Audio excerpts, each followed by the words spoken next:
Hello વિદ્યાર્થી મિત્રો, કેમ છો? મજામાં? તો આદર્શ ક્લાસીસમાં તમારું સ્વાગત છે.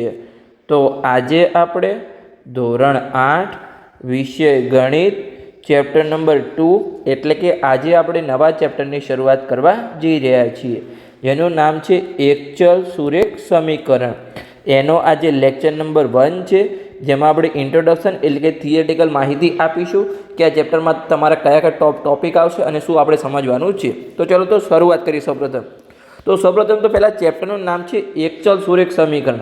હવે એક ચલ એટલે શું, સુરેખ એટલે શું અને સમીકરણ એટલે શું? હવે પહેલાં તો એક ચલમાં ચલ અને એકને આપણે અલગ પાડીએ. ચલો પહેલાં તો ચલ એટલે શું? હવે ચલમાં જેમ કે બીજી એબીસીડીના જે આવા અક્ષરો હોય છે ABCD આવી રીતે XY, તો એને આપણે ચલ કહીએ છીએ. પણ આપણને અહીંયા શું કીધું છે? એક ચલ. એક ચલ એટલે કે હંમેશા જે સમીકરણ છે એમાં તમારો એક જ ચલ હોવો જોઈએ. એટલે કે અહીંયા કાં તો X હોય તો દરેક જગ્યાએ X હશે, કાં તો Y હોય તો તમારો Y સિવાયનો કોઈ ચલ હોવો જોઈએ નહીં એ સમીકરણમાં. ઓકે.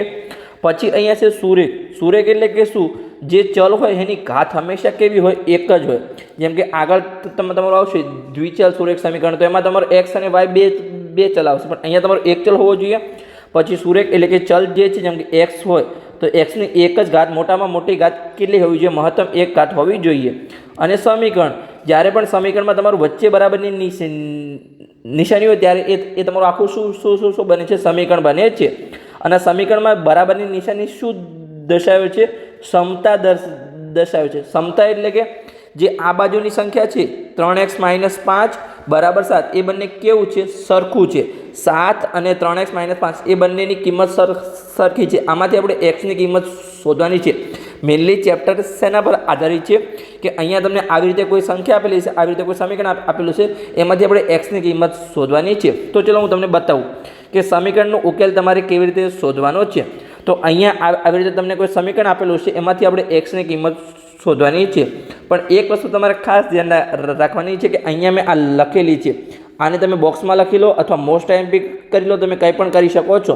પણ જ્યારે પણ કોઈ પણ પ્લસ પદ હોય એ બરાબરની પેલી સાઈડ જાય ત્યારે માઇનસ થઈ જશે. માઇનસ પદ હોય એ બરાબરની પેલી સાઈડ જાય તો પ્લસ થઈ જશે. એટલે કે પ્લસ હોય માઇનસ થશે, માઇનસ હોય પ્લસ થશે. પછી એવું જ ગુણાકાર અને ભાગાકારમાં છે કે કોઈ પદ ગુણાકારમાં હશે, બરાબરની પેલી સાઈડ જશે તો ભાગાકારમાં થઈ જશે, અને અહીંયા જો ભાગાકારમાં હોય અને બરાબરની પેલી સાઈડ જશે તો ગુણાકારમાં થઈ જશે. અથવા પેલી સાઈડથી આ સાઈડ આવે તો પણ તમારા માટે લાગુ પડે છે. જેમ કે આજે આપણને પદ આપેલું છે, એને આપણે અહીંયા જે 2x છે એને બરાબરની આગળ લાવીએ તો અહીંયા પ્લસ છે, તો બરાબરની આગળ આવશે તો માઇનસ થઈ જશે. એટલે કે 3x - 2x બરાબર અહીંયા 18. એટલે કે જે 2x છે એને આપણે શું કર્યું? બરાબરની આગળ લાવ્યા તો એ પ્લસ હતા તો એ માઇનસ થઈ ગયા. હવે જો 3x માંથી 2x જાય તો કેટલા વધે? અહીંયા x વધે. તો અહીંયા આપણને xની કિંમત કેટલી મળી ગઈ? 18 મળી ગઈ. તો આ તમારા માટે સાવ સિમ્પલ અને બેઝિક દાખલો હતો. હવે આપણે લેવલ થોડું વધારતા જ જઈએ. ચલો સ્ટેપ બાય સ્ટેપ આપણે કેટલાક 2-3 ઉદાહરણ લઈએ એટલે તમને આઈડિયા આવી જાય કે કેવી રીતે ઉકેલ શોધવાનો છે. તો ચલો આપણે લેવલ વધારીએ. તો હવે આમાં જુઓ, આમાં શું થશે? અહીંયા 5t છે, -3 છે, વચ્ચે બરાબરની નિશાની છે, 3t છે અને -5 છે. તો અહીંયા જે 3t છે એને બરાબરની આ સાઈડ લાવીએ અને જે -3 છે એને બરાબરની પેલી સાઈડ લઈ જઈએ.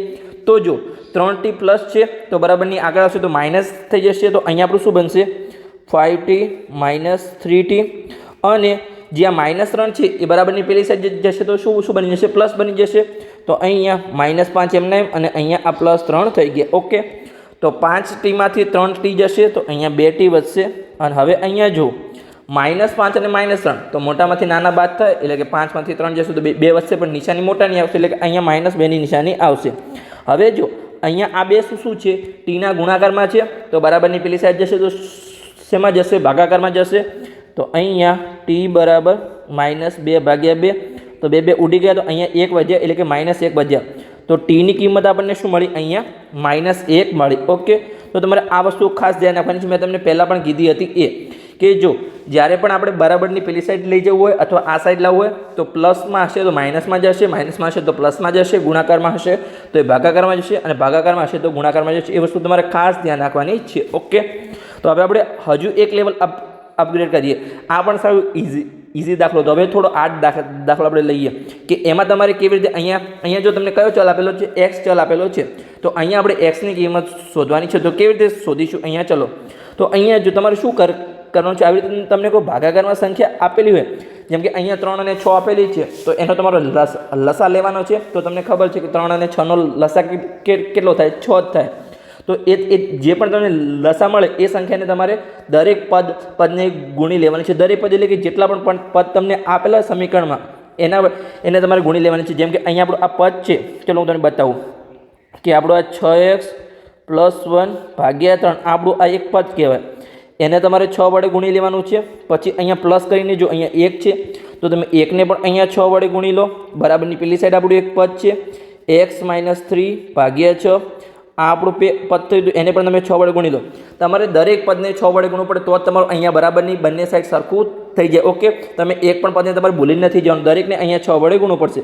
તમે એવું નથી કે 6 વડે જ ગુણો, તમે અહીંયા 12 વડે પણ ગુણી શકો છો, અહીંયા 24 વડે પણ ગુણી શકો છો, પણ તમારો જવાબ આવવો જોઈએ. તમે કોઈ પણ સંખ્યા વડે ગુણી શકો છો, પણ દરેક પદને તમારે ગુણી લેવાનું છે. ઓકે, હવે જે પણ તમારું ઉડતું હોય એને આપણે ચલો ઉડાડી લઈએ. તો અહીંયા જો 3 અહીંયા ભાગાકારમાં છે અને અહીંયા ગુણાકારમાં છે, તો આ પહેલાં તો ઉડી જશે. 3 3 ઉડી ગયા, તો અહીંયા શું વધ્યા? માત્ર 2 વધ્યા. પછી અહીંયા જો 1 × 6 માં તો સિમ્પલી ગુણાકાર થશે, અને અહીંયા જો આ 6 ભાગાકારમાં છે, આ 6 ગુણાકારમાં છે, તો એ ઉડી ગયા. હવે તમારો ભાગાકારમાં કંઈ વધ્યું નથી, સિમ્પલી આપણું જે છે અંશમાં કિંમત વધી છે, તો આપણને હવે જવાબ મળી જશે. તો અહીંયા આ 2 ગુણાકારમાં છે. કોના ગુણાકારમાં છે? અહીંયા 6x + 2 ના. તો પહેલાં જે 2 છે એ 6x વડે ગુણાશે, તો 6 ને 2x વડે ગુણીશું તો અહીંયા 12x આવશે. પછી જે આ 2 છે એ અહીંયા 1 વડે ગુણાશે, તો 2 × 1 2 થશે. પછી અહીંયા +1 × 6, તો એ 6 થશે. બરાબરની પેલી સાઈડ x - 3 વધ્યા, કેમ કે 6 તો ઉડી ગયા. ઓકે, હવે જો અહીંયા આપણે 2 અને 6નો સરળો કરી લઈએ, તો 12x + અહીંયા 8 બરાબર x - 3.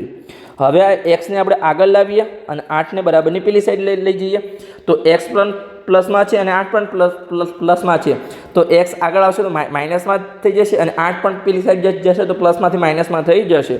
તો અહીંયા જે 12x છે એમાંથી -x આવશે, કેમ કે પ્લસ હતા તો બરાબરની આ સાઈડ આવે તો માઇનસ થઈ ગયા. હવે આ 8 પ્લસ છે તો બરાબરની પેલી સાઈડ જશે તો માઇનસ થઈ જશે. તો -3 તો ઓલરેડી છે અને -8. તો જો 12xમાંથી x જાય તો કેટલા વધે? અહીંયા 11x વધ્યા, અને અહીંયા -3 અને -8, તો થશે સરળ, પણ નિશાની આવશે માઇનસની. તો અહીંયા 3 અને 8 11, પણ -11 થશે. તો હવે જો આ 11 ગુણાકારમાં છે, જેને બરાબરની પેલી સાઈડ લઈ જવા હોય તો ભાગાકારમાં જશે. તો x બરાબર -11 ભાગ્યા 11, તો 11 ઉડી ગયા, પણ અહીંયા -1 આપણો જવાબ આવશે. ઓકે, તો 1 વધ્યા, તો અહીંયા આપણને xની કિંમત મળી -1. આવી રીતે તમને કોઈ પણ પદ આપેલું, તમે સિમ્પલ તમારે ખાલી પદમાં જે પણ ચલ આપેલું એની તમારી કિંમત શોધવાની છે, તો એ તમારો ચલનો ઉકેલ મળ્યો કહેવાય.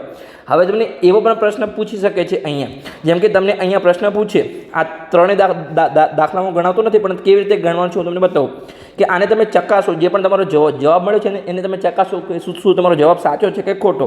તો તમારે શું કરવાનું છે અહીંયા, જેમ કે આ તમારું ડાબી બાજુનું પદ છે 5t - 3, અને જે તમારું જમણી બાજુનું પદ છે અહીંયા 3t - 5, તો એમાં તમારે શું કરવાનું છે? 3t - 5. આનો તમારે આમાં જે તમારે ટીની કિંમત મળી એ કિંમત મૂકવાની છે, અને જો બંનેમાં તમારી કિંમત એટલે કે જે તમારું ડાબી બાજુનું પદ હતું અને જે જમણી બાજુનું પદ હતું એમાં તમારો જો સરખો જવાબ મળે તો એક કેવું છે, જે આપણો જવાબ મળ્યો કેવો છે? સાચો છે. તો ચલો આપણે ચેક કરી લઈએ. તો અહીંયા આપણે ટીની કિંમત મૂકીશું, તો 5 - 1, ટીની કિંમત -3, તો અહીંયા -5 અને -3, તો આ કેટલા થઈ જશે? આપણા -8 થઈ જશે. હવે આપણે નીચેવાળા પદમાં ચલો શોધી લઈએ. એમાં આપણે આ સાઈડ ના, આને આપણે આ સાઈડ લઈ જઈએ, કેમ કે આ જમણી બાજુનું પદ છે, અને ડાબી બાજુના પદમાં આપણે આ સાઈડ અહીંયા કરી લઈએ. તો ચલો કરીએ. હવે આપણે ટીની કિંમત મૂકીએ, તો ટીની કિંમત -1 છે, -5, અહીંયા -3, -5, તો -8 થઈ જશે. ઓકે, તો અહીંયા જો અહીંયા પણ તમને -8 જવાબ મળ્યો, અહીંયા પણ -8 મળ્યો, એટલે કે ડાબી બાજુ અને જમણી બાજુ તમને સરખો જવાબ મળ્યો. તો આજે આપણને ટીની કિંમત મળી એ આપણે સાચી છે, આપણે અહીંયા ચકાસણી કરી લીધી. આવી રીતે તમે કોઈમાં પણ કરી શકો છો. અહીંયા જો અહીંયા જેમ કે 3x છે, તો તમે એમાં જો xની કિંમત મૂકશો તો અહીંયા શું આવશે?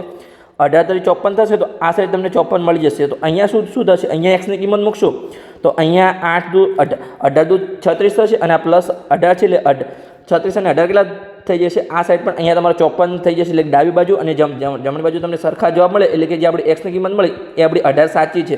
પણ તમારે દરેક દાખલામાં કરવાનું નથી. જ્યારે પણ તમને રકમમાં આપેલું હોય કે સમીકરણનો ઉકેલ શોધો અને જે કિંમત મળે છે એને તમે ચકાસો તો જ તમારે કરવાનું છે. જો તમને ચકાસવાનું ના આપેલું હોય તો તમારે ખાલી કિંમત શોધી અને દાખલાને મૂકી દેવાનું છે, લાંબી ગણતરી કરવા જવાનું નથી.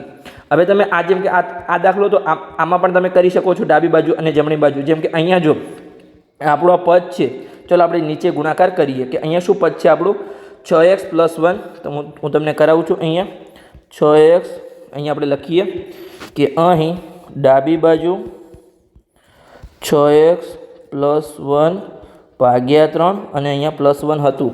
તો જો અને આ જમણી બાજુમાં આપણે શું હતું, અહીંયા જમણી બાજુમાં આપણે હતું અહીંયા x - 3 ભાગ્યા 6, x - 3 ભાગ્યા 6. હવે આપણને અહીંયા x ની કિંમત શું મળી હતી, -1 મળી હતી. તો ચલો આમાં આપણે -1 ની કિંમત મૂકી દઈએ. તો 6 - 1 +1 ભાગ્યા 3 બરાબર અહીંયા 1 છે પ્લસમાં. ઓકે, અને અહીંયા આપણે -1 ની કિંમત મૂકી દઈએ, -3 અને અહીંયા 6. ઓકે, તો અહીંયા જો ઉપર શું થઈ જશે, પહેલાં આપણે આનું આપણો સિમ્પલ છે તો આનો આપણે જવાબ મેળવી લઈએ. તો -1 અને -3 તો -4 થઈ જશે. તો અહીંયા -4 ભાગ્યા 6 આપણને જવાબ મળ્યો, એટલે કે 2 ઉડી જાય અહીંયા. તો -2 ભાગ્યા 3 આપણને ફાઇનલ આન્સર અહીંયા મળી ગયો. ઓકે, તમે અહીંયા લખી શકો છો. તો આમાં પણ આપણે -2 ભાગ્યા 3 આપણને જવાબ મળવો જોઈએ. તો અહીંયા જો -6 અને +1 છે, તો અહીંયા તો શું થઈ જશે, તમારે -6 છે, +1 છે, ભાગાકારમાં 3 છે અને અહીંયા +1 છે. ઓકે, અહીંયા આપણે એક પેજ એક્સ્ટ્રા લઈ લઈએ. ચલો ઓકે, તો અહીંયા આપણે એક પેજ લઈએ તો આપણી ગણતરી સિમ્પલી થઈ જાય. ઓકે, તો ચલો હવે આપણે ગણતરી કરીએ અહીંયા.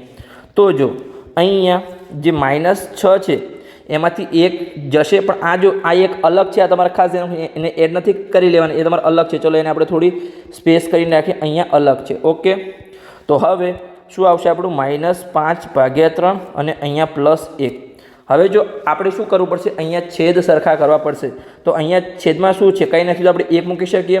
તો જો અહીંયા 3 છે તો આપણે અહીંયા 3 લાવવા તો શું કરવું પડે, આને આપણે 3 વડે ગુણવું પડે. તો આપણે ઉપર નીચે 3 વડે ગુણીએ. Okay, simply. તો અહીંયા શું થઈ જશે, -5 ભાગ્યા 3 પ્લસ અહીંયા 3 ભાગ્યા 3. હવે છેદ સરખા છે તો આપણે કોમન લઈ લઈએ. તો અહીંયા -5 +3 અને નીચે છેદ કોમન લઈ લીધા. તો -5 અને +3 છે તો મોટામાંથી નાના બાદ થશે, પણ નિશાની મોટાની આવશે. તો અહીંયા -2 ભાગ્યા 3 આન્સર મળશે. જે આપણે અહીંયા જો અહીંયા શું આન્સર આવ્યો, -2 ભાગ્યા 3 જ આન્સર આવ્યો. ઓકે, તો તમારો સેમ આન્સર આવ્યો. તો તમે અહીંયા કહી શકો કે જે આપણે એક્સની કિંમત -1 શોધી એ આપણી કેવી છે, અહીંયા સાચી કિંમત છે.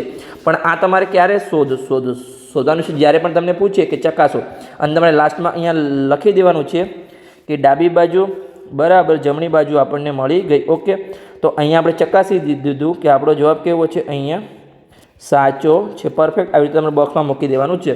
તો અહીંયા આવી રીતે તમારા દાખલા પૂર્ણ થઈ જશે. ઓકે, તો બસ અહીંયા આપણું ઇન્ટ્રોડક્શન લેક્ચર પૂર્ણ થઈ ગયો. તો લેક્ચર સારો લાગ્યો હોય તો ચેનલને સબસ્ક્રાઈબ કરજો અને તમારા મિત્રોને વિડીયો શેર કરજો. હવે આપણે દરેક ઉદાહરણના દાખલા અને દરેક સ્વાધ્યાયના દાખલા આપણે સ્ટેપ બાય સ્ટેપ ગણાવતા રહીશું. તો બસ મળીએ આપણે આગળના લેક્ચરમાં ઉદાહરણ 1ની સાથે.